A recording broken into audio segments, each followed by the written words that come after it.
Bueno, estar aquí y volver a el texto de Lucas que hemos estado estudiando, el capítulo 9 por varias semanas, ¿ya? Y en este capítulo 9 nos encontramos con un versículo importante, que es el versículo 51. Este versículo 51 me hacía pensar en algunas cosas mientras lo estaba estudiando, en lo que el Señor ha determinado para nosotros hacer aquí en la tierra, en lo que Él está haciendo por medio de esta iglesia, en lo que Él está haciendo por medio de otros pastores que nosotros tenemos la oportunidad de conocer y de alguna manera ministrar, y pienso en el instituto de expositores que tenemos, en LAPEX, y hermanos pastores que están en Quito, en Riobamba, en Quevedo y en otros lugares que anhelan predicar la palabra con fidelidad.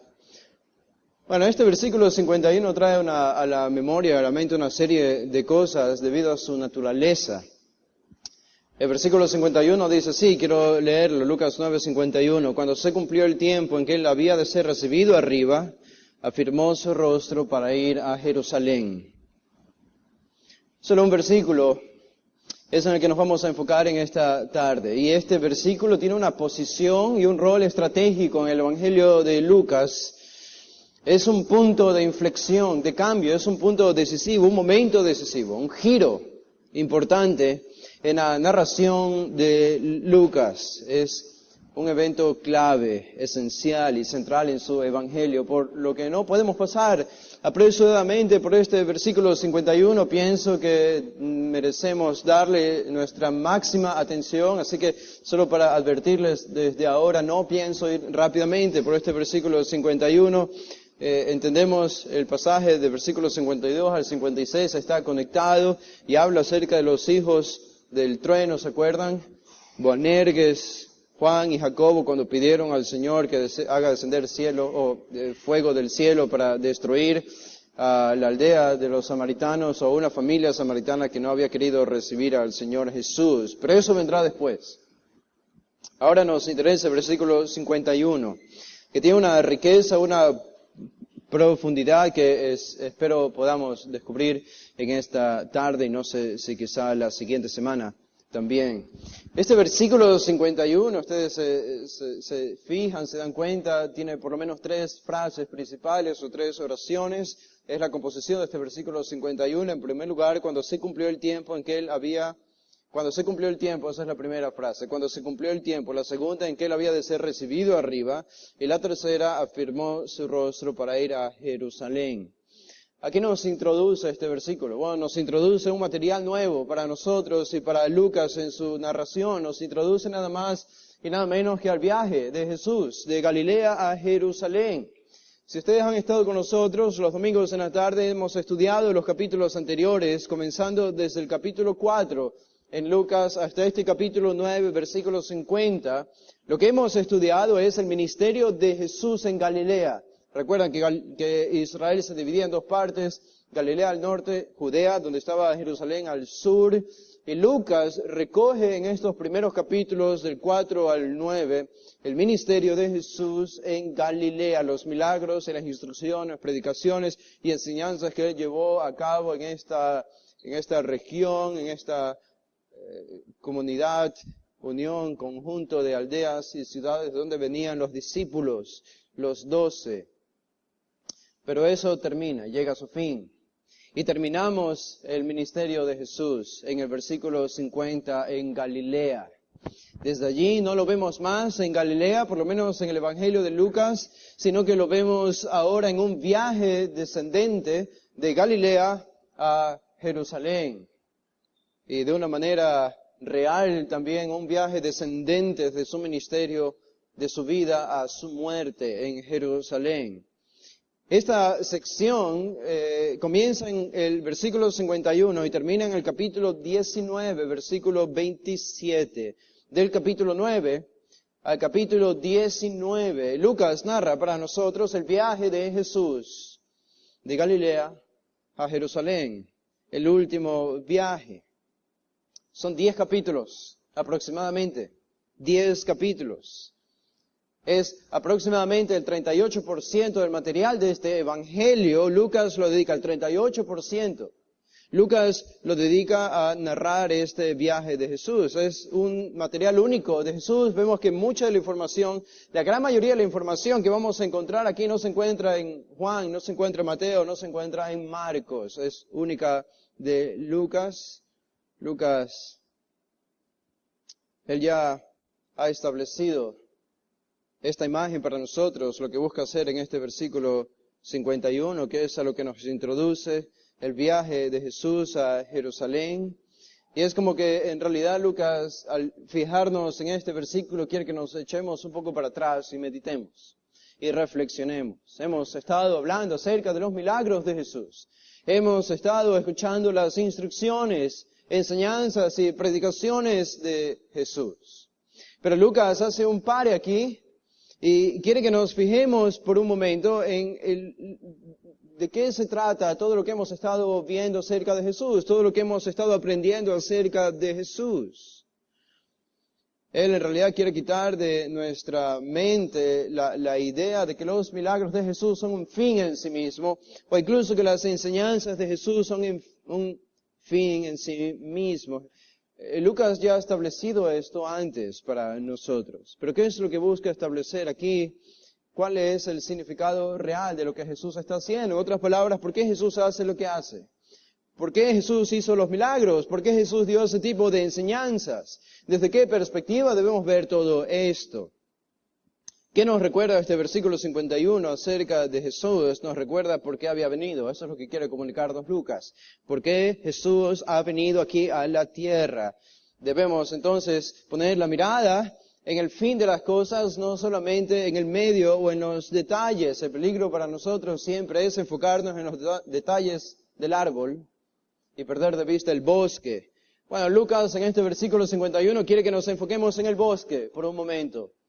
Y dejemos de mirar los detalles de los árboles, por así decirlo, hablar particularmente de cada uno de los eventos, de los milagros de Jesús, como hemos venido estudiando, para ver la perspectiva general de lo que está sucediendo y por qué Jesús está haciendo todo esto. Es la correcta perspectiva de su ministerio. ¿Por qué Jesús hacía lo que hacía? Creo que una de las cosas que nos comunican en este versículo 51 es que Jesús no era un altruista. Jesús no vino a este mundo para hacer un mundo mejor o para venir a traer paz a este mundo. Él no vino a hacer altruismo meramente, sino que este versículo 51 nos lleva al fin del ministerio de Jesús y nos dice cuál es su obra suprema, incluso suprema a los milagros que Él hizo, suprema a las enseñanzas y predicaciones que Él llevó a cabo. Hay una sola cosa que Jesús tiene en mente mientras recorre las calles de Galilea y se dirige ahora hacia Jerusalén, y esa es la cruz. Y Lucas enfoca nuestra mirada entonces en la cruz. La cruz es lo que le da significado a todo. La cruz es lo que le da significado a los milagros de Jesús y a las enseñanzas de Jesús. Si por un momento nosotros nos atrevemos a mirar y a interpretar los milagros de Jesús sin la cruz, al final nos quedamos solamente con un Jesús moral y ético, pero no con un Jesús que puede redimirnos de nuestros pecados. Ahora, noten cómo Lucas ya ha hecho esto antes. No solo en el versículo 51, si ustedes regresan casi al comienzo, al inicio del Evangelio de Lucas, en el capítulo 2, el versículo 49, en las palabras y en los labios del mismo Jesús, Lucas nos da esta referencia general a su ministerio. Dice el versículo 49 del capítulo 2, cuando Jesús tenía 12 años y sus padres no lo encontraban, Él estaba en el templo. Dice entonces, Él les dijo a sus padres: ¿por qué me buscabais? ¿No sabíais que en los negocios o en la casa de mi Padre me es necesario estar? Esta es una referencia general a su ministerio. Jesús está hablando acerca de su misión. Su misión es hacer la voluntad del Padre. En el capítulo 4, el versículo 14, de nuevo vemos esta imagen general de las cosas, no particular, sino general. En el capítulo 4, versículo 14, después de la tentación, dice: Jesús volvió en el poder y el espíritu de Galilea, y se difundió su fama por toda la tierra de alrededor, y enseñaba en las sinagogas de ellos, y era glorificado por todos. Otra vez, No hay referencia particular a algún milagro, sino una referencia general a todos los milagros y enseñanzas de Jesús. ¿Qué nos dice aquí Lucas otra vez? Este es el rol mesiánico de Jesús. Es el rol mesiánico de Jesús y con esos ojos debemos verlo. Por eso están estos pasajes insertados en medio de los milagros que Él lleva a cabo en esta narración. En el versículo 18 tenemos cuando Jesús estaba en la sinagoga y leyó, ¿se acuerdan el pasaje de Isaías? Dice, el Espíritu del Señor está sobre mí por cuanto me ha ungido para dar buenas nuevas a los pobres, me ha enviado a sanar a los quebrantados de corazón, a pregonar libertad a los cautivos y vista a los ciegos, a poner en libertad a los oprimidos, a predicar el año agradable del Señor. ¿Quién es Jesús? Todos estos versículos de manera general responden esta pregunta. No por medio de milagros, que también vemos esto, sino por medio de estas referencias generales a cuál era su misión. ¿Qué es lo que vino a hacer Jesús? Noten en el versículo 31 encontramos otra referencia a esto. Descendió Jesús a Capernaum, ciudad de Galilea, y les enseñaba en los días de reposo, y se admiraban de su doctrina porque su palabra era con autoridad. De nuevo, una referencia general a su ministerio de enseñanza. Si van al versículo 40, noten lo que dice ahí mismo, en el versículo 40, dice que al ponerse el sol, todos los que tenían enfermos de diversas enfermedades los traían a Él, y Él poniendo las manos sobre cada uno de ellos, los sanaba. También salían demonios de muchos dando voces y diciendo, tú eres el Hijo de Dios. Pero Él los reprendía y no les dejaba hablar porque sabían que Él era el Cristo. Otra referencia general. Esta es la visión del bosque, no de los árboles. Estamos viendo el bosque aquí. Noten, otra vez en el versículo 43, dice, pero Él les dijo, es necesario que también a otras ciudades anuncie el Evangelio del reino de Dios, porque para esto he sido enviado. Si van al capítulo 6, el versículo 17, observen lo que dice. 6:17, y descendió con ellos y se detuvo en un lugar llano, en compañía de sus discípulos y de una gran multitud de gente de toda Judea, de Jerusalén y de la costa de Tiro y de Sidón, que había venido para oírle y para ser sanados de sus enfermedades, y todos los atormentados eran sanados, y poder salía de él, versículo 19, y sanaba a todos. Otra vez, ¿se dan cuenta? La visión del bosque, no de los árboles. Ningún milagro particular se menciona aquí. Se mencionan todos los milagros en general. Noten el capítulo 8, el versículo 1. Aconteció después que Jesús iba por todas las ciudades y aldeas, predicando y anunciando el evangelio del reino de Dios, y los 12 con él. Otra vez. El capítulo 9, el versículo 7. Herodes el tetrarca oyó de todas las cosas que hacía Jesús y estaba perplejo porque decían algunos, Juan ha resucitado de los muertos, y otros Elías ha aparecido, y otros algún profeta de los antiguos ha resucitado. Y dijo Herodes, a Juan yo le hice decapitar. ¿Quién pues es este de quien oigo tales cosas? ¿Qué cosas? Son milagros y enseñanzas llenas de autoridad. Otra vez, una referencia general a su ministerio por medio de este episodio con Herodes. En el versículo 11, Jesús les hablaba del reino de Dios a las multitudes y sanaba a los que necesitaban ser curados. Ningún milagro en particular, todos los milagros en general. El versículo 18, cuando Jesús le hizo la pregunta a sus discípulos, ¿quién dice la gente que soy yo? Ellos respondieron de distintas maneras. Y el versículo 20, ¿y vosotros quién decís que soy? Y entonces Pedro dijo, el Cristo de Dios. El Cristo de Dios. Lo mismo tenemos en los versículos 21 al 22, los versículos más adelante, también a lo largo de este capítulo 9 hasta el versículo 36, del 28 al 36, la transfiguración de Jesús, versículos del 44 dice, haced Jesús a sus discípulos, haced que os penetren bien en los oídos estas palabras, porque acontecerá que el Hijo del Hombre será entregado en manos de hombres, hablando acerca de su muerte. Todo esto es general entonces, no hay nada particular. Ahora, nosotros hemos estudiado cada uno de los milagros de Jesús hasta este capítulo 9, versículo 50. Y cada uno de sus milagros es una demostración en diferentes facetas de su divinidad, de que Él es quien realmente dice ser el Mesías prometido del Antiguo Testamento. Pero todos estos pasajes que hemos leído, en cambio, de manera diferente, de manera general, enfatizan el rol mesiánico de Jesús. Y el versículo, lo que yo quiero que entiendan es que el versículo 51 es de esta misma naturaleza general acerca del rol mesiánico de Jesús. El versículo 51 nos comunica de manera entonces amplia, mirando todo el bosque, todo el ministerio de Jesús desde arriba, desde una perspectiva más teológica, histórica, incluso, ¿por qué vino Jesús aquí a la tierra? Ahora, ¿cómo nos lo dice esto el versículo 51? ¿Cómo nos lo dice esto? Bueno, el versículo 51 hace referencia a una ciudad.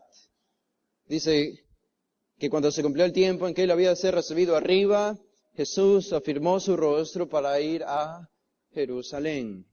A Jerusalén.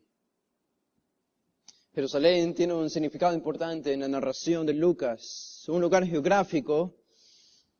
Jerusalén, en realidad, para Jesús, pensar en Jerusalén es pensar en su propia muerte. Es pensar en la cruz. El punto aquí no es tanto, Lucas no nos dice lo que va a suceder en Jerusalén, sino que nos dice dónde va a suceder lo que va a suceder. Que va a suceder en Jerusalén. Y todos nosotros sabemos lo que va a acontecer en Jerusalén. Si ustedes echan un vistazo a la página anterior, cuando Jesús estaba en la transfiguración, cuando hablaba con Elías y Moisés, en el versículo 31 dice, quienes aparecieron rodeados de gloria y hablaban de su partida, de la partida de Jesús, que iba Jesús a cumplir en Jerusalén. Y el versículo 44, Jesús ya ha advertido a sus discípulos que va a ser desechado. Incluso antes que esto, otra vez Jesús ha advertido a sus discípulos que va a ser rechazado, va a morir y va a resucitar. Por lo tanto, cuando Lucas menciona el lugar Jerusalén, nosotros debemos sobreentender que él está haciendo referencia a la muerte de Jesús. ¿Cómo nos lo dice Lucas? No nos lo dice Jesús irá a morir y a resucitar. Simplemente nos lo dice dándonos el nombre del lugar geográfico donde esto se va a llevar a cabo. Jerusalén. Y nosotros ya entendemos lo que esto significa. Muerte. Jerusalén para Jesús significa muerte. ¿Qué es lo que Lucas nos está diciendo y nos diría si nosotros estamos revisando este evangelio como lo hemos hecho versículo por versículo, milagro tras milagro, enseñanza tras enseñanza? Nos dice, detengan su momento. Detengan su momento y reflexionen. Reflexionen por un rato en lo que están leyendo acerca de los milagros de Jesús.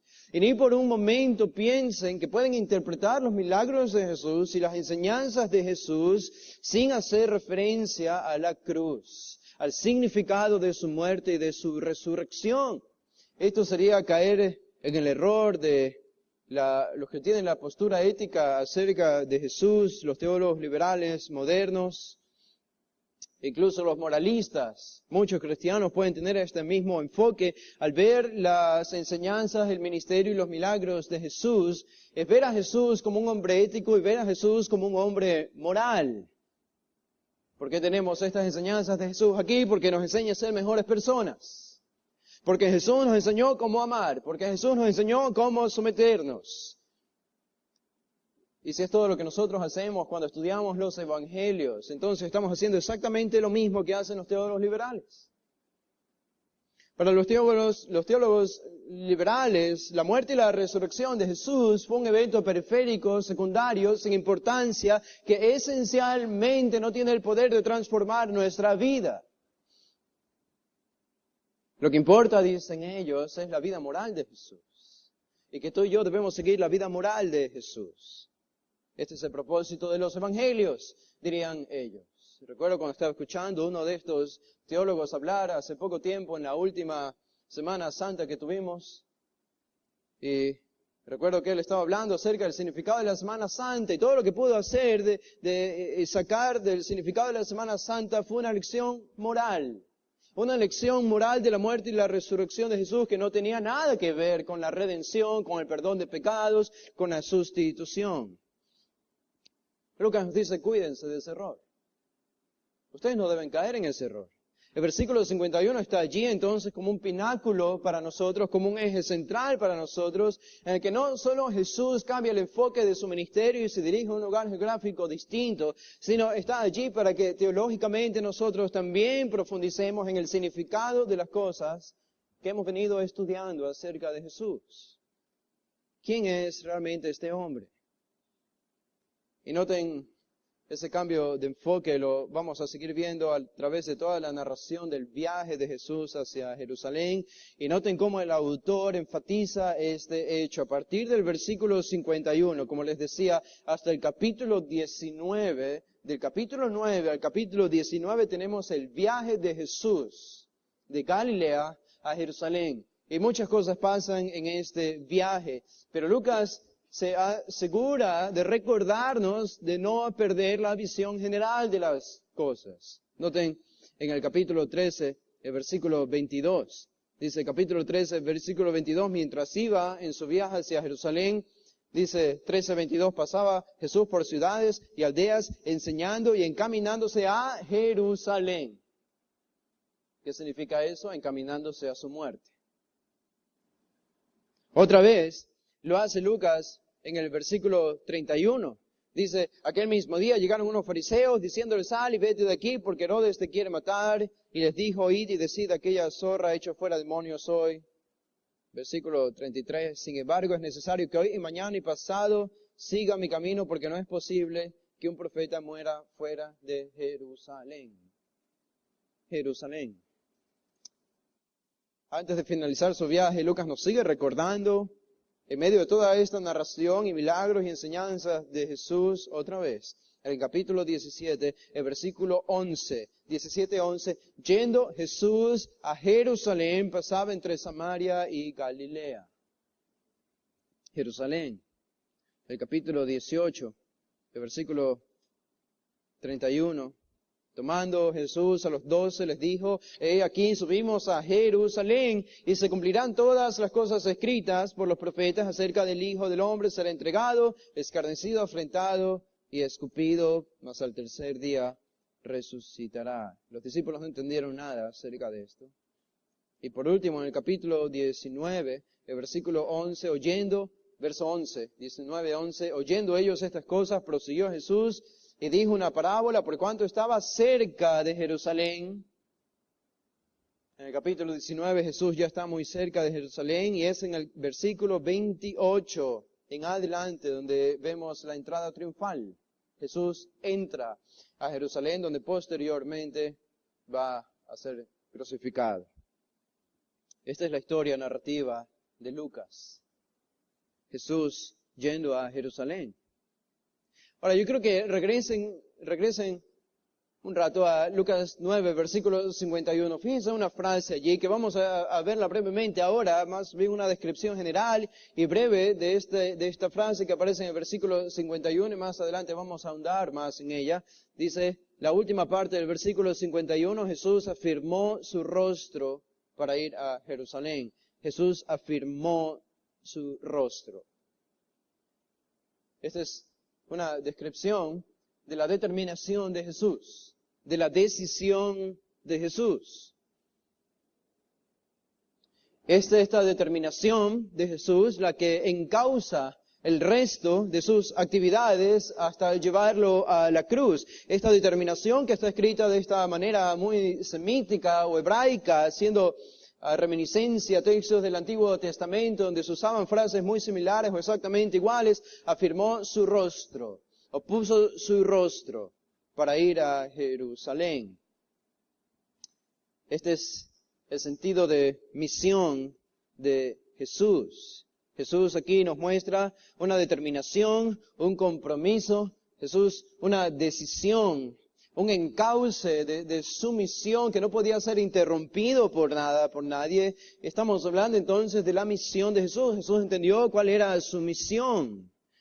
Y su misión es algo que se habló de él desde su infancia, desde que nació. Él siempre tuvo en la mente la cruz. ¿Se acuerdan cuando él nació y estaban Simeón y Ana y profirieron algunas palabras a María y a José de parte de Simeón, siendo Jesús un pequeño bebé apenas en los brazos de Simeón? Y Simeón hizo referencia a la obra redentora de este niño, de este Salvador.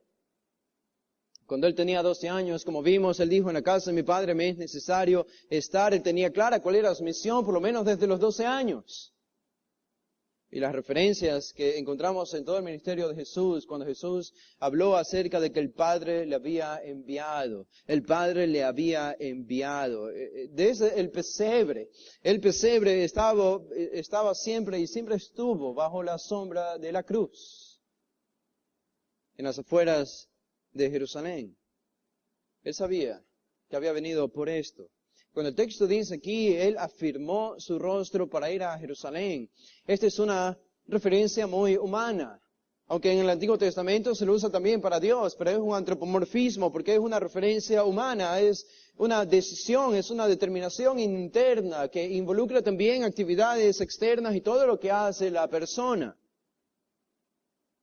Y aquí no solamente entonces se enfatiza la misión de Jesús con esta frase, sino también un sentido de juicio, no solo de misión, sino de juicio.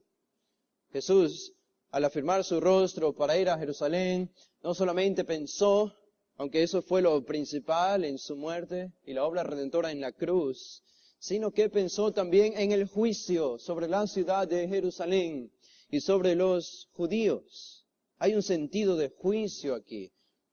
Déjenme compararles, por lo menos en sus oídos, o si quieren acompañarme en Ezequiel, lo que dice el profeta Ezequiel recibiendo la revelación de Dios en el capítulo 21.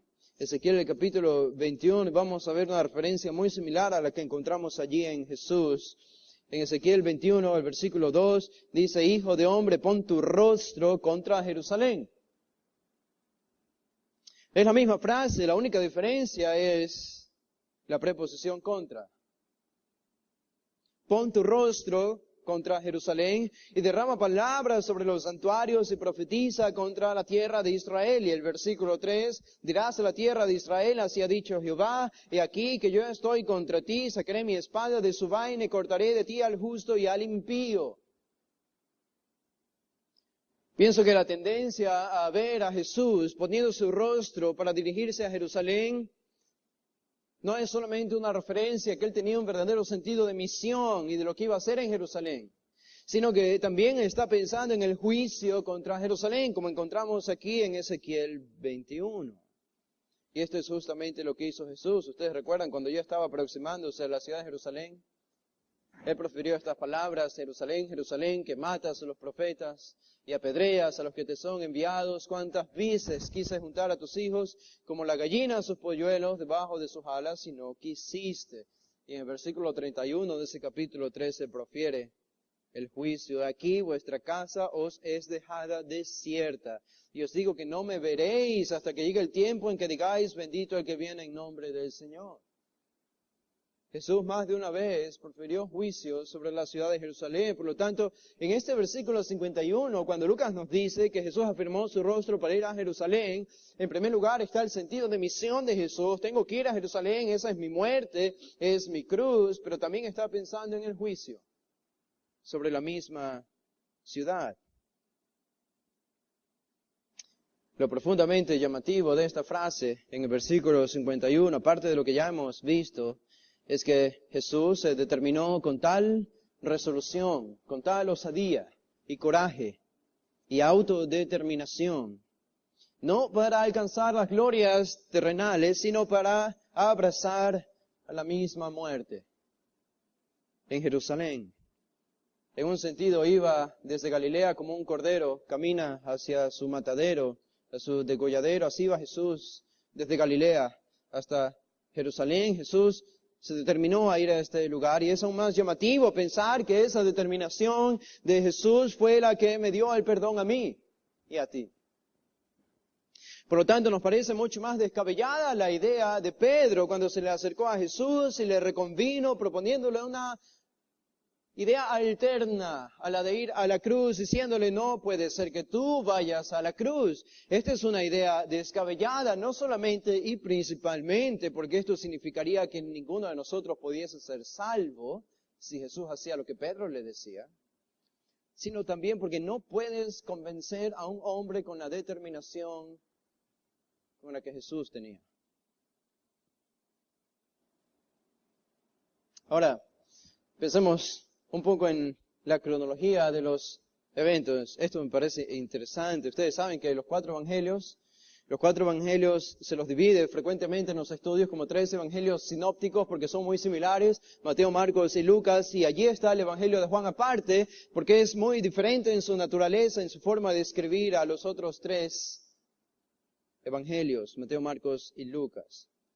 Yo creo que vayan conmigo solamente a esta referencia porque vamos a encontrar una complementación entre lo que Lucas está diciendo aquí y lo que Juan nos va a decir en su evangelio en un par de capítulos que me parece muy importante para entender todo lo que está sucediendo y comprender más hondamente lo que Lucas está comunicándonos. Como les decía, esta sección del viaje de Jesús a Jerusalén comienza en el capítulo 9, termina en el capítulo 19. Es una especie de transición, es una especie de enlace también que no solo lleva a Jesús de Galilea a Jerusalén, de su ministerio a su muerte, sino también sirve como especie de enlace y relaciona el evangelio de Mateo y Marcos con el de Juan. ¿Por qué? Bueno, si ustedes se fijan, el evangelio de Juan, con excepción de un capítulo, aparte del capítulo 2, tenemos el capítulo 6 y una referencia breve del capítulo 7, pero esencialmente Juan solamente en un capítulo hace referencia al ministerio de Jesús en Galilea. Solamente en un capítulo de los 21 que él tiene en su evangelio. Bueno, ¿de qué habla en el resto de los capítulos? Juan se enfoca en el ministerio de Jesús en Judea, cerca de Jerusalén o en Jerusalén, es decir, la parte sur de Palestina. Mientras que Mateo y Marcos se enfocan en el ministerio de Jesús en Galilea, en el norte de Palestina. Si Mateo y Marcos nos dicen y nos cuentan cómo fue el ministerio de Jesús en Galilea, en el norte, y Juan nos dice cómo fue el ministerio de Jesús en el sur, en Judea, en Jerusalén, lo que hace Lucas es proveernos ese enlace que necesitamos entre el norte y el sur, porque aquí están los 10 capítulos, del capítulo 9 al capítulo 19, cuando vemos a Jesús pasar de su ministerio de Galilea a su ministerio en Judea, hasta llegar a Jerusalén. Ahora, noten conmigo algo. La semana pasada estudiamos los versículos 49 y 50. Llegamos hasta el versículo 50 cuando Jesús está corrigiendo una serie de malentendidos y pecados inmadurez de los discípulos, cuando discutieron acerca de quién sería el mayor, y después Juan vio a uno que estaba echando fuera demonios y pensaba que se lo debía prohibir, y lo hizo, y Jesús le corrigió, no se lo prohibáis, versículo 50, porque el que no es contra nosotros, por nosotros es. Terminamos versículo 50, y ahora tenemos un espacio amplio que debemos llenar. Porque versículo 52 en adelante, en realidad sucedieron mucho después del versículo 50. El versículo 51, en cambio, es un resumen, entonces, de todo lo que sucedió y lo que va a suceder hasta el final. Pero ¿cómo llenamos ese espacio? Vayan conmigo a Juan, el capítulo 6. El Evangelio de Juan, el capítulo 6, terminando Lucas 9:50. Espero no se confunda. Voy a tratar de ser lo más claro posible. En Juan, el capítulo 6. Noten la referencia a los primeros versículos. Recuerden, Juan es un evangelio que narra el ministerio de Jesús en Judea.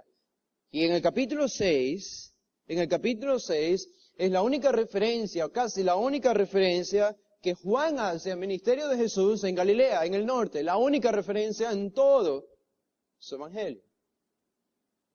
Noten lo que dice el versículo 1, Juan 6:1. Después de esto, Jesús fue al otro lado del mar de Galilea, el de Tiberias. Ahora sabemos que está en Galilea. Jesús está en Galilea. Versículo 2. Y él seguía a gran multitud porque veían las señales que hacían los enfermos.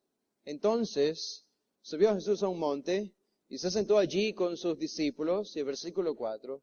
Y estaba cerca la Pascua, la fiesta de los judíos. Deténganse allí en el versículo 4. Estaba cerca la Pascua, la fiesta de los judíos. La fiesta de los judíos, que era la Pascua, quizá la más importante para ellas, entre las tres principales que celebraban en el año. Ellos lo celebraban aproximadamente en el mes de abril. El mes de abril. Estamos en el mes de abril. Y lo que ustedes siguen leyendo en el resto de este capítulo 6, en realidad es más bien una enseñanza de Jesús. No es narración, sino enseñanza. Enseñanza, en realidad, hasta terminar el capítulo 6, un largo capítulo, una serie de instrucciones y enseñanzas a los judíos y confrontaciones con los judíos. Y llegamos al capítulo 7.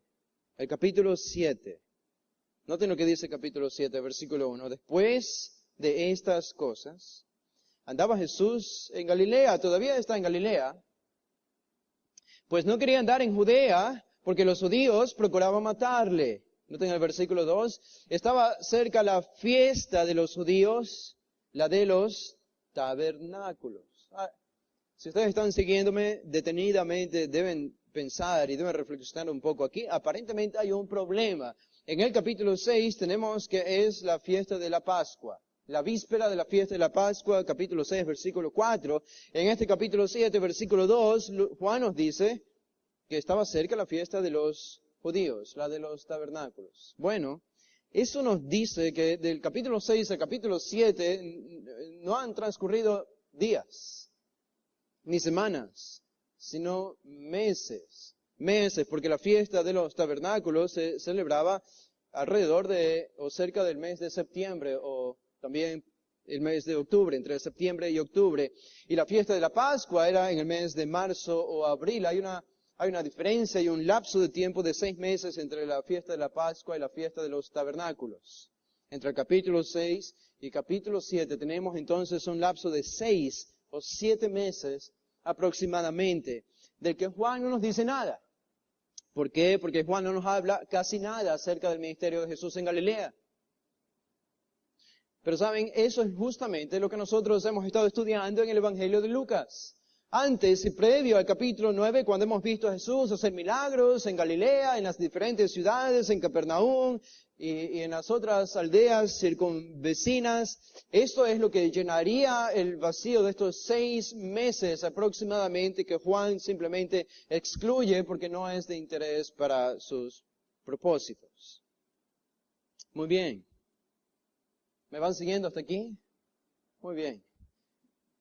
Ahora, noten esto. Hay algo más y debemos seguir llenando el vacío. Ahora, Juan 7, y este es un pasaje importante para nosotros. Los primeros 9 versículos son importantes para nosotros, porque estos 9 versículos son el preámbulo de Lucas 9:52. ¿Qué dice Lucas 9:52? Jesús envió mensajeros delante de él, los cuales entraron en una aldea de los, eso es importante, samaritanos. Samaritanos. ¿Dónde estaba Samaria? Samaria estaba por debajo de Galilea.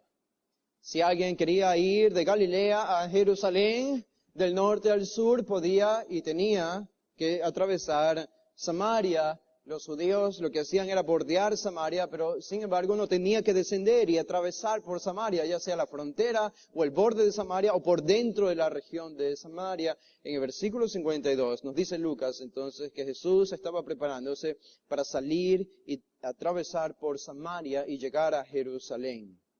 Al final del capítulo 19 es lo que va a pasar. Pero noten lo que dice Juan aquí, porque Juan nos provee el contexto, el trasfondo detrás de este versículo 52. Estaba Jesús aquí en Galilea todavía en el versículo 1, Juan 7:1, está Jesús en Galilea. No quería andar en Judea porque los judíos procuraban matarle. Estaba cerca la fiesta de los judíos, la de los tabernáculos, cuando celebraban la provisión de Dios en el desierto de los israelitas, cuando los liberó de Egipto en el Antiguo Testamento. Esta era una fiesta importante. casi tan importante como la fiesta de la Pascua, y hacían enramadas y se construían tiendas los judíos. Y previo al día de la fiesta ya habrían iniciado su peregrinaje de todas las naciones hacia Jerusalén, los judíos, porque la fiesta de los tabernáculos estaba cerca. Versículo 3. Y le dijeron sus hermanos, los hermanos de Jesús, sal de aquí, es decir, sal de ¿dónde? ¿Dónde está Jesús? Está en Galilea. Sal de Galilea. Sal de Galilea y vete a Judea. Jerusalén está dentro de Judea. Sal de Galilea y vete a Judea para que también tus discípulos vean las obras que haces. Porque ninguno que procura darse a conocer hace algo en secreto. Si estas cosas haces, manifiéstate al mundo. ¿Qué les dicen sus hermanos? Que Juan mismo nos aclara aquí, aún no eran creyentes, aún no creían en él, versículo 5. Le están diciendo sus medio hermanos a Jesús.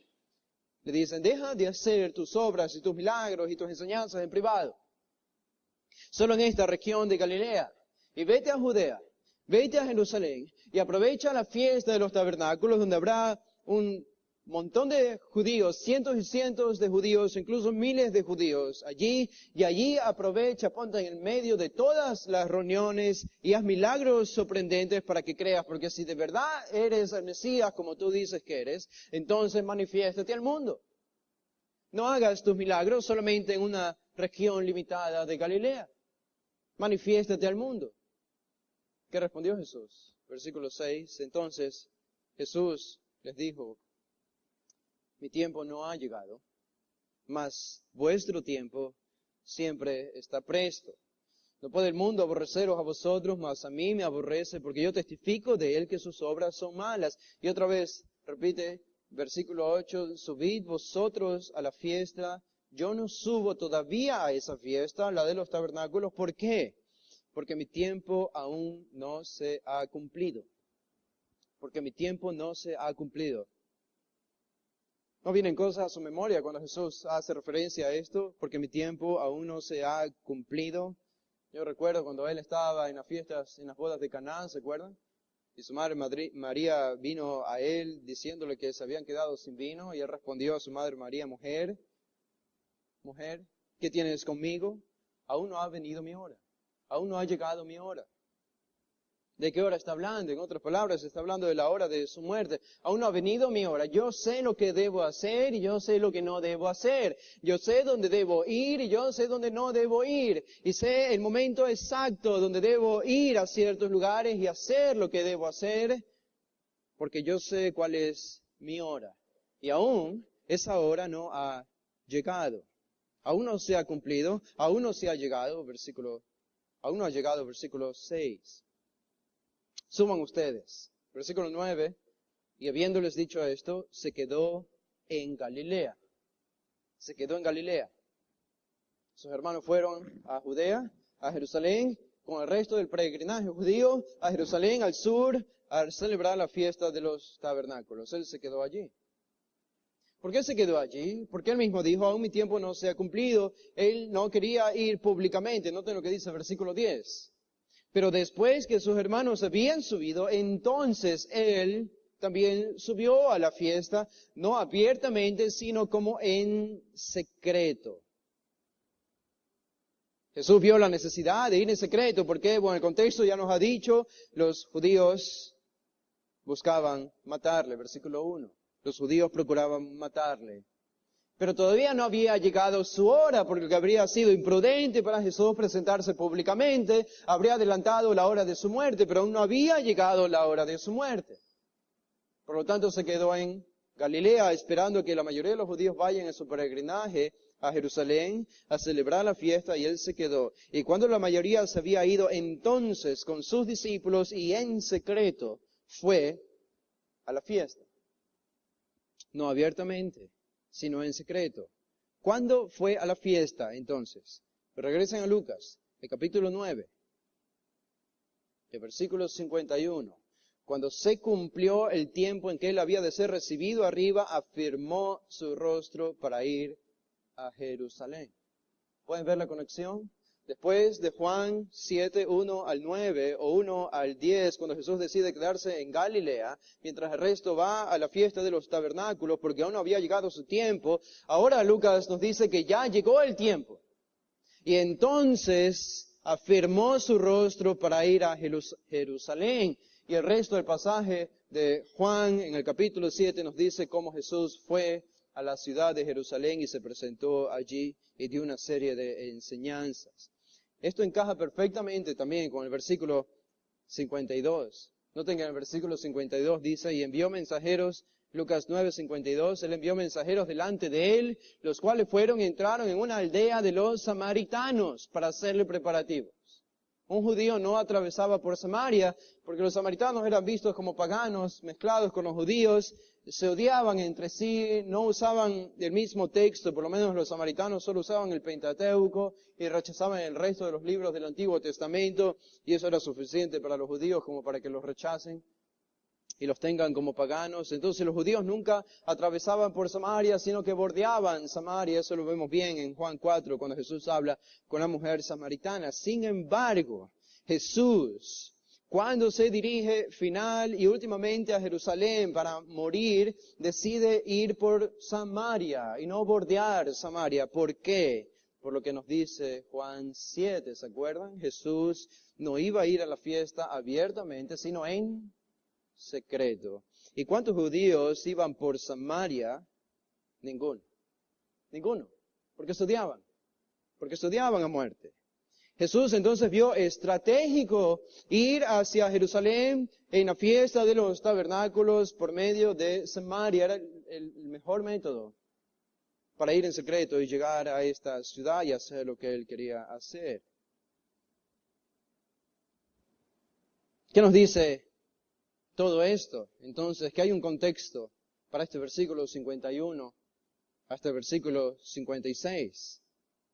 Y es la lección que Jesús nos deja acerca de su determinación. Jesús no fue llevado a hacer cosas por la incredulidad de las personas. Los hermanos le dijeron a Jesús, haz milagros para que crean en ti. Jesús dijo, no aún. Y no en este momento, y no de esta manera, porque aún no ha llegado mi hora, pero llegará mi hora. Y cuando llegó la hora, fijó su rostro para ir a Jerusalén.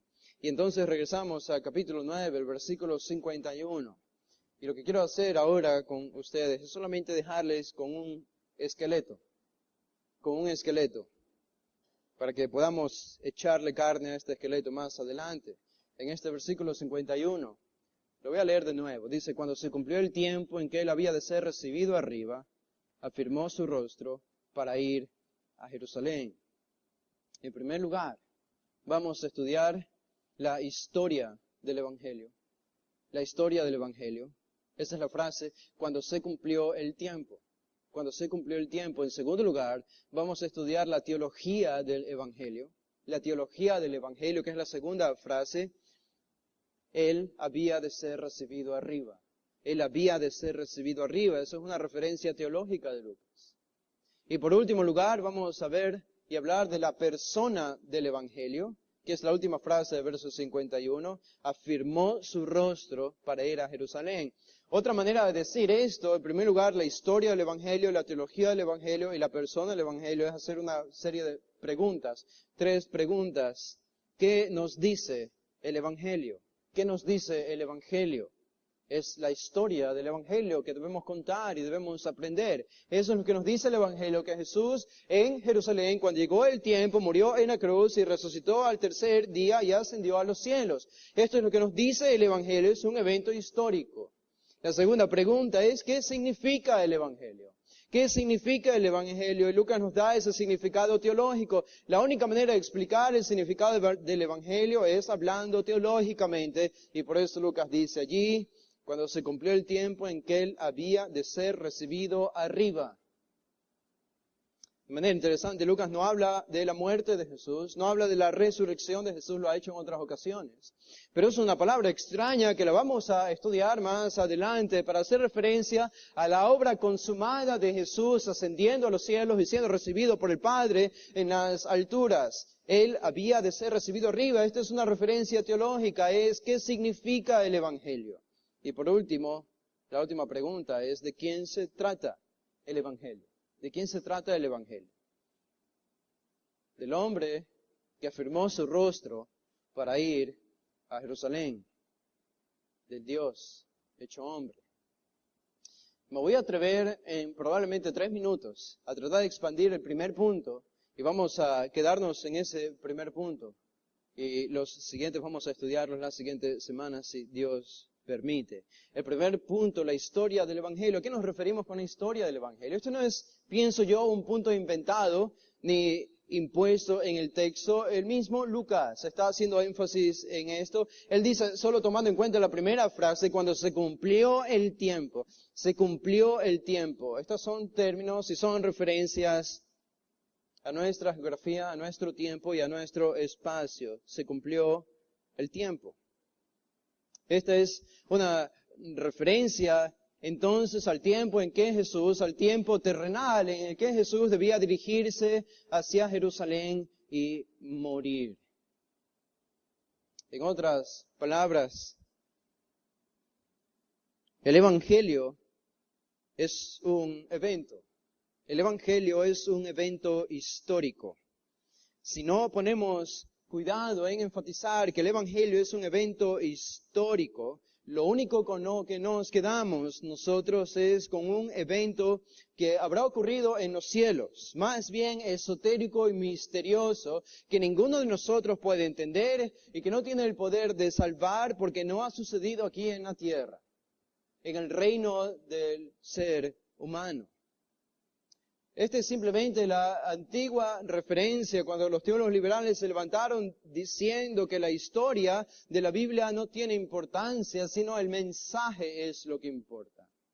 No la historia, sino el mensaje. Yo recuerdo cuando estaba estudiando en la Universidad Católica de Guayaquil, todavía no era creyente, tenía como 19 años, y recuerdo que estaba en una clase, la clase de teología. No estaba estudiando religión, pero era la Universidad Católica, así que no sé si hasta ahora, pero en ese tiempo siempre en todas las carreras tenían la materia de teología.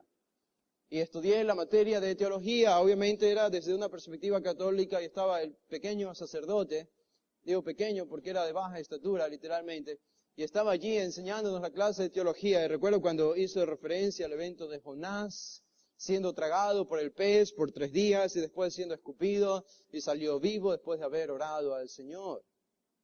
Y yo había crecido en un lugar cristiano, escuchando las predicaciones y mensajes del Evangelio, y aunque no era creyente, tenía por lo menos en mi mente la idea de que todo lo que dice la Biblia es verdad, por lo menos humanamente hablando, pienso que es verdad y creo que es verdad. Y recuerdo que este profesor dijo, ustedes no creen en realidad que Jonás fue tragado por un pez y estuvo 3 días en el vientre sin morir, después fue escupido y siguió viviendo, ¿no? Ustedes no creen algo así. Yo me sorprendí, aunque no era creyente, pensé que el sacerdote estaba equivocado, porque yo creía que realmente había ocurrido. Es muy interesante pensar que este sacerdote prestó esta perspectiva que tiene de la Biblia, no del catolicismo, sino del protestantismo, de donde nosotros venimos. Porque fue en el protestantismo donde se originó la idea en la teología liberal de que la historia que comunica la Biblia, los evangelios o el Antiguo Testamento, no necesariamente haya ocurrido, especialmente si son eventos milagrosos, son inventados o son mitos comunicados por los autores, pero no sucedieron en nuestro tiempo ni en nuestro espacio. Con lo que debemos quedarnos es con la moraleja de las lecciones espirituales de cada uno de estos milagros, dicen ellos. Y lo que Lucas nos recuerda aquí es que si nosotros solo por un segundo dejamos de creer en el evento histórico de que hubo un hombre que era necesario que se hiciese hombre como nosotros para venir aquí a la tierra y morir como uno de nosotros y sufrir el castigo eterno siendo Dios, al mismo tiempo no pudiésemos ser salvos. Piensen en esto. Dios anhelaba y anhela nuestra salvación. Y para salvarnos ideó un plan. Ahora, si Dios va a generar un plan para la salvación de la humanidad, ustedes tienen que creer que ese es el único y el mejor plan. Porque el hecho de que Dios lo haya planificado significa necesariamente que es el único y el mejor plan, no puede haber otro. Y ese plan nos dice que el Verbo, la segunda persona de la Trinidad, tuvo que humanarse y vivir como uno de nosotros y morir como uno de nosotros y morir recibiendo la ira del Padre en nuestro lugar. El nacimiento de Jesús es un evento que nos recuerda a esto. Jesús nació como cualquiera de nosotros. Y Jesús estuvo en el vientre de María antes que eso. Jesús estuvo en el pesebre como cualquiera de nosotros. Y necesitó la ayuda de su madre y de su padre como cualquier otro bebé, como cualquiera de nosotros. Estando en la condición de un bebé, necesitó todo de lo que un bebé necesita. Es decir, era un ser dependiente. Pero al mismo tiempo, la misteriosa persona de la segunda Trinidad nos dice que Él era el Dios que estaba sustentando todo el universo mientras era un bebé en el pesebre. Realmente fue un hombre, realmente fue Dios y es Dios y sigue siendo hombre. Y todos los eventos que llevó a cabo aquí en la tierra son importantes. Conversaba con alguien al final del culto de hoy en la mañana y recordé lo que un predicador había dicho una vez acerca de esto, y hablamos acerca de los testimonios y cómo debemos aclarar a las personas que nuestro testimonio no puede salvar a nadie, sino el Evangelio. No mi testimonio personal, por más dramático que haya sido. Y estaba conversando con este hermano al final, y él me decía, bueno, ¿por qué? Explícame un poco más.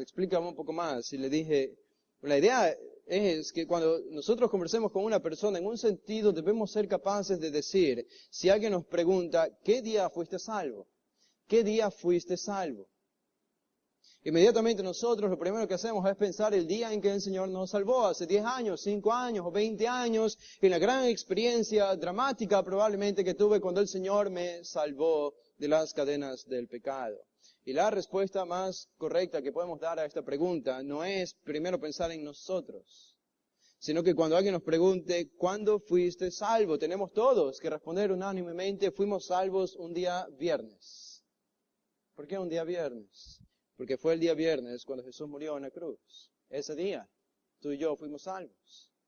Y el tercer día, un domingo, cuando Él resucitó, es el evento histórico que tiene el poder de salvarnos. El evento histórico, sin dejar a un lado la implicación teológica, pero el evento histórico de Jesús en el tiempo real y en el espacio real, recibiendo la ira real del Padre sobre Él, un infierno sobre Él, es lo que tiene el poder como sustitución para liberarnos de la esclavitud de nuestro pecado.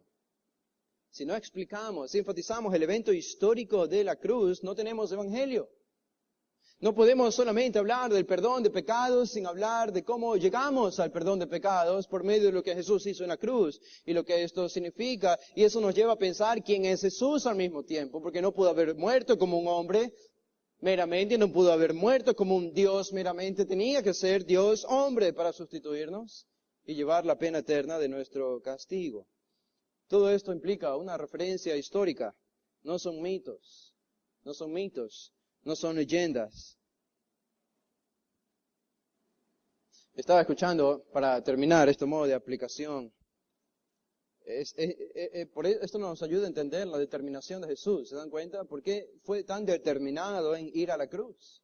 ¿Y por qué se cuidó tanto de no desviarse de este sentido de misión que Él sabía que debía cumplir? Porque Él sabía que nuestros pecados estaban en juego, que nuestra condenación estaba en juego. Y lo hizo para liberarnos de nuestro infierno. Hay un evento histórico en la ciudad, en la nación de los Estados Unidos, cuando eran colonia de Inglaterra. El gobierno británico había enviado más de 50 barcos de guerra a la costa de Baltimore, allá en Norteamérica. Y las colonias, ya teniendo a su primer presidente, George Washington, ya tenían el ímpetu de ser una nación indivisible, una nación independiente. Cuando estas barcas y barcos de guerra llegaron a la costa de Baltimore, un general, el que dirigía toda la flota de los ingleses, mandó a llamar a un representante de las colonias, de los americanos, para negociar la paz y la devolución de prisioneros. Los americanos tenían prisioneros ingleses y los ingleses tenían prisioneros americanos. Enviaron los americanos a un hombre. Este hombre, que era un abogado, fue a dialogar y fue a negociar con el general del Imperio Británico para el intercambio de rehenes, de prisioneros. Fue enviado en un pequeño bote hacia el bote más grande. Estaba este general en el agua, en el océano, en la costa de Norteamérica, y conversaron y llegaron a un acuerdo. Y el abogado dijo: por fin hemos llegado a un acuerdo, ahora sí podemos intercambiar a los prisioneros y todos podemos irnos en paz. Pero el general le dijo: espera un momento, todavía no he terminado esta negociación. Hay una cosa más. ¿Ves esa bandera que está allá? Esta es historia de Norteamérica, aunque es una historia que puede tener algunos trozos de tradición también insertados allí. Pero hay una bandera allá, era un fuerte en Baltimore, en la costa, al pie del mar, era un fuerte, donde estaban personas, hombres, mujeres y niños. Estaban allí siendo cuidados y protegidos, y estaba la bandera de Norteamérica elevada, a lo alto, izándose. Y dijo el general de los ingleses: ¿ves esa bandera? He dado orden a todas las personas que viven y que están en ese fuerte a abandonar el fuerte, a bajar esa bandera como señal de rendición y como señal de que ellos nos pertenecen a nosotros, y entonces liberaré a los prisioneros americanos. El abogado americano que estaba allí se sorprendió y dijo: ¿cómo vas a hacer esto? ¿Cómo vas a hacer esto? Vas a destruir, allá hay mujeres, allá hay niños, allá hay hombres. No los puedes destruir a todos ellos. Cuando el general respondió: yo les he dado una señal. Si ellos bajan esa bandera, inmediatamente detendremos nuestro fuego y liberaremos a los prisioneros. El abogado descendió a la parte más baja del barco y encontró decenas de prisioneros viviendo en una situación precaria, americanos encarcelados allí abajo. No podían ver el fuerte ni la bandera, la habían visto la última vez, pero no podían verla en ese momento. Y entonces la flota inglesa comenzó a bombardear el fuerte. Cañón tras cañón, cañón tras cañón, para destruir esa bandera y para destruir el fuerte. La noche llegó, los cañones y los disparos seguían y seguían. La bandera estaba destruyéndose poco a poco, pero seguía izada en lo alto. Y seguía izada en lo alto. Llegó la mañana siguiente, la bandera seguía izada en lo alto. El general dijo: no entiendo a estas personas, ¿por qué siguen manteniendo la bandera en alto? Al final dijo: vamos a destruirla completamente. Todos los cañones apuntándole solo a la bandera, no al fuerte, solo a la bandera para destruirla. Lo hicieron. Y la bandera estaba media destruida, pero aún, aunque inclinada, seguía ligeramente izándose hacia el cielo. Ligeramente. Y cuando el abogado vio esta visión, cuando vio este paisaje desde el barco de los ingleses hacia el fuerte, fue en ese momento cuando se le ocurrió escribir el himno de Norteamérica, de los Estados Unidos, que hace referencia a una bandera izada, que permanece izada a pesar del cañón de los ingleses. Después de esto, llegaron al fuerte y revisaron cómo lograron mantener esa bandera izada a pesar de todos los cañones. ¿Cómo es que permaneció estable a pesar de que estaba media destruida? Y vieron una serie de cuerpos muertos al pie de la bandera. Y lo que había sucedido es que durante todos esos cañonazos que había recibido la bandera, hombres tras hombres habían ido a coger la bandera, a izarla, porque ellos sabían lo que significaba que la bandera haya estado por los suelos, ser esclavos de los ingleses, ser una colonia inglesa. Por lo tanto, estos hombres dieron su vida. Y yo digo, cuando estaba pensando en este versículo, una determinación. ¿Piensan ustedes la determinación que debieron haber tenido estos hombres cuando sabían que uno de esos cañonazos podía caer en su cabeza? Aún así fueron a agarrar esta bandera y la levantaron. Y esto es un acto y un evento de patriotismo allá en Norteamérica. Y yo estaba pensando, este fue un evento importante porque liberó a Norteamérica de la opresión de los ingleses, transformó a una nación entera y la convirtió en lo que es el día de hoy, la nación más potente y poderosa de todo el mundo. Y lo que lo logró fue la determinación de unos hombres, la decisión y el compromiso a lograrlo. Pero yo pensaba, la determinación nuestra, lo máximo que puede hacer es esto. Si pensamos en la mayor proeza de nuestra determinación, del hombre, del ser humano, es liberar naciones. Liberar naciones. La determinación de muchos hombres logró liberar una nación, temporalmente. La determinación de un solo hombre, pudo liberar infinitas, incontables almas del infierno eterno para llevarlas al cielo. Esa fue la determinación del Mesías, de nuestro Señor. Vamos a orar para terminar. Padre, gracias te damos por este tiempo, gracias por tu palabra, por recordarnos, Señor, cuál es la misión de Jesús, para qué vino, y tener una perspectiva, Señor, más centrada de cuál fue su obra aquí en la cruz. Ayúdanos, Señor, a seguir entendiendo su persona y su misión. ¿Quién fue Él y qué es lo que hizo en la cruz? Esta es una tarea interminable, infinita para nosotros. Pero cómo nos alegramos y cómo nuestros corazones se regocijan al siquiera meditar y reflexionar en las profundidades de tu Evangelio. Es la historia del Evangelio, la mejor historia jamás contada. Son las buenas nuevas. Una historia de la que jamás deberíamos cansarnos en meditar y en contar a otros. Es la historia de Jesús viniendo a la cruz y resucitando para nuestra salvación. Hay tanto, Señor, que profundizar de esto. Hay tanto que meditar y hay tanto que aprender. Que rogamos que nos des un corazón entendido para hacerlo, Señor, conforme a tu voluntad. Lo pedimos todo en el nombre de Jesús. Amén.